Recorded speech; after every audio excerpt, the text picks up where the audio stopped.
ఈ రాజ్ తరుణ్ వేదంతం పెద్దగా చర్చించాలనిపించదు. ఎందుకంటే అక్కడ ఉన్నటువంటి విచిత్రమైనటువంటి పరిస్థితి, లావణ్య అనే అమ్మాయి చదువుకున్న అమ్మాయి, అట్లాగే రెండవ అమ్మాయి చదువుకున్న అమ్మాయి, ఇద్దరు మంచి నటులే, అందరూ పబ్లిసిటీ ఉన్నటువంటి వాళ్ళే.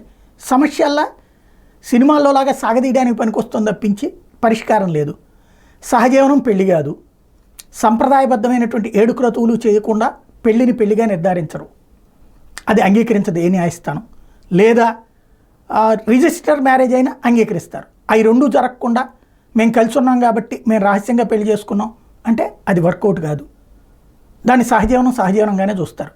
అదే సమయంలో మాల్వి మల్హోత్రా కొత్త సినిమా ఒకటేదో ఉంది అమ్మాయిది, ఆ సినిమా ఇంకా రిలీజ్ కూడా రాలేదు, ఈలోపుగా ఈ రచ్చంతా. ఇప్పుడు మాల్వి మల్హోత్రా వెళ్ళి కంప్లైంట్ పెట్టింది, ఇలా లావణ్య వేధిస్తుంది, నా కుటుంబ సభ్యులకు ఫోన్లు చేసి మెసేజ్లు చేస్తా అని చెప్పేసి. వీటిట్లో పోలీసులు ఏం చేయాలి? ఇప్పుడు అమ్మాయి మెసేజ్లు పెడుతుందని అమ్మాయిని ఏం చేయడానికి లేదు, ఈ అమ్మాయి మీద కంప్లైంట్ పెట్టిందని ఈ అమ్మాయిని చేయడానికి ఏం లేదు. ఇది ఫ్యామిలీ మ్యాటర్ లాగా కూర్చుని పరిష్కరించుకోవడానికి సిద్ధంగా లేదు. అసలు ఏం ఆశిస్తోంది అంటే రాజ్ తరుణ్ ఇంకెవరితో మాట్లాడకూడదు, ఇంకెవరితో ఉండకూడదు. సినిమా రంగంలో అది సాధ్యమవుతుందా?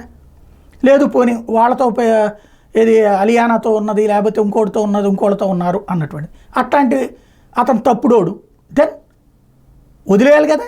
ఎందుకంటే మీ ఇద్దరితో పెళ్లి కాదు కదా. అదే సందర్భం లేదు మేము రహస్యంగా పెళ్లి చేసుకున్నాం. ఇవన్నీ వాస్తవానికి సామాజిక అంగీకార కోణమా అంటే నథింగ్. దీంట్లో బాధితురాలుగా ఎవరూ చూడట్లేదు, బాధ పెట్టేవాడిగాను చూడట్లేదు, ఇంకొకళ్ళని బాధితులుగా చూస్తున్నారు. ఇది అర్థం చేసుకోవాల్సిన అంశం.